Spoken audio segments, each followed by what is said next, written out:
Hey everyone, and welcome back to the channel. Today, we're taking a deep dive into the heart of our computers, the CPU. Specifically, we're going on an epic journey tracing the evolution of Intel's processors, from the iconic Pentium days all the way to the cutting-edge Core series, and even peeking into what the future holds up to 2026. So, buckle up because we're about to explore the silicon that changed the world. Let's rewind to 1993. This was the year Intel unleashed the Pentium processor. For many of us, this was our first taste of real computing power. Remember that famous Intel Inside jingle? The Pentium wasn't just a new chip, it was a cultural phenomenon. It made personal computers mainstream, capable of handling not just text, but multimedia like images and early video. It introduced a superscalar architecture, meaning it could execute multiple instructions per clock cycle. This was a massive leap from its predecessors, the 486 chips.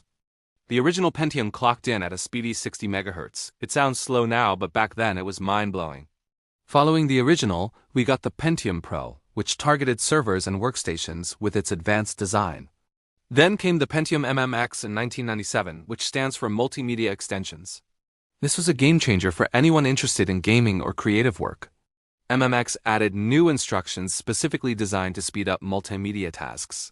Suddenly, games looked better, and photo editing became faster. This was Intel recognizing that PCs weren't just for spreadsheets anymore. They were for entertainment. The late 90s and early 2000s were a wild time for CPUs. We saw the Pentium 2 with its distinctive slot-based design, and then the Pentium 3, which introduced streaming SIMD extensions, or SSE.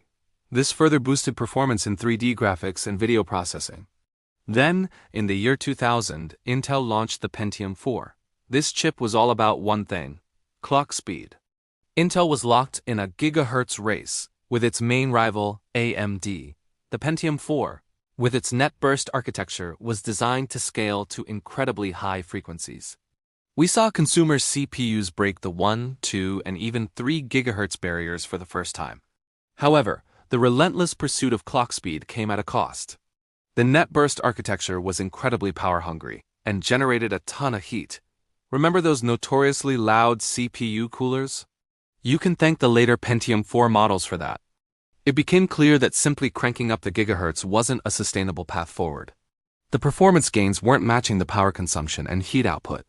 Intel needed a new direction. This realization led to one of the most significant shifts in CPU history. Drawing from the design of their much more power-efficient Pentium M mobile processors, Intel went back to the drawing board. And in 2006, they released something revolutionary: the Core architecture. This was the birth of the Core 2 Duo. Instead of focusing on raw clock speed, Core architecture prioritized efficiency and performance per watt. It introduced dual-core processors to the mainstream market, effectively putting two CPUs on a single chip. The Core 2 Duo was a massive success. It ran cooler, used less power, and absolutely crushed the Pentium 4 in performance, even at lower clock speeds. This marked the end of the Pentium brand as the flagship and the beginning of the Core era. From there, Intel built upon this success. We got the Core 2 Quad, bringing 4 cores to desktops and making multitasking a breeze. Then, in 2008, Intel refined its strategy with the Neolem architecture, introducing the first generation of the Core i series, the Core i3, Core i5, and Core i7. This tiered branding system made it much easier for consumers to understand the product stack. Core i3 for entry-level, Core i5 for mainstream, and Core i7 for high-end performance. This generation also brought back hyper-threading, a technology from the Pentium 4 days that allowed a single physical core to act like 2 virtual cores, improving performance in multi-threaded applications. From there, Intel settled into a development model often called tick-tock. A tick represented a die shrink, moving to a smaller, more efficient manufacturing process. A tock was a new microarchitecture built on the existing process. This led to a steady stream of improvements. We had Sandy Bridge, a legendary tock that brought huge performance gains and integrated the graphics processor directly onto the CPU die. Then came Ivy Bridge, the tick that moved to a 22-nanometer process. This cycle continued with Haswell, Broadwell, Skylake, and so on, each generation offering better performance, more features, and improved efficiency. However, In recent years, the TikTok model started to break down as pushing the boundaries of silicon manufacturing became incredibly difficult. We saw multiple generations like Kaby Lake and Coffee Lake, built on the same 14-nanometer process, albeit with refinements. During this time, competition from AMD's Ryzen processors really heated up, pushing Intel to innovate more aggressively. This led to a core war, with Intel rapidly increasing the core counts in its consumer CPUs to compete. The mainstream Core i5 went from 4 cores to 6, and the i7 and i9 models pushed to 8, 10, and even more cores. This brings us to the present day. Intel has introduced a new hybrid architecture with its 12th generation, codenamed Alder Lake, and refined it with the 13th and 14th generations. This design is inspired by smartphones. It combines two types of cores on one chip, powerful performance cores or P cores for demanding tasks like gaming, and smaller, efficient efficiency cores or E cores for background tasks and multitasking.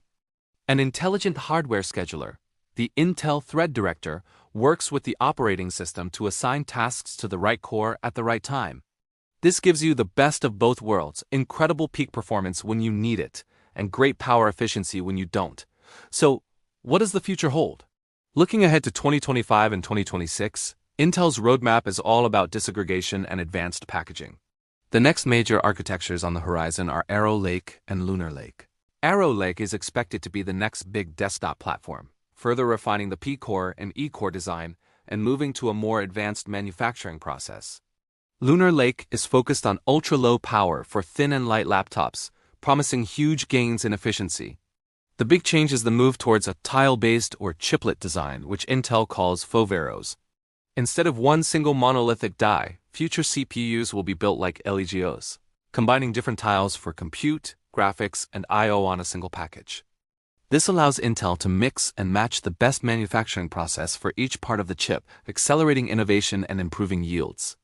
We're also seeing the rise of AI. Future CPUs will have dedicated neural processing units, or NPUs, to accelerate artificial intelligence tasks directly on your device, making things like real-time language translation and advanced photo editing faster than ever.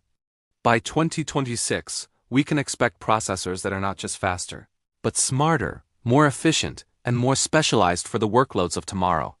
From the Pentium's single core that brought multimedia to the masses, to the multi-core, hybrid architecture of today, and the tile-based, AI-accelerated future, the evolution of the CPU has been an incredible story of innovation.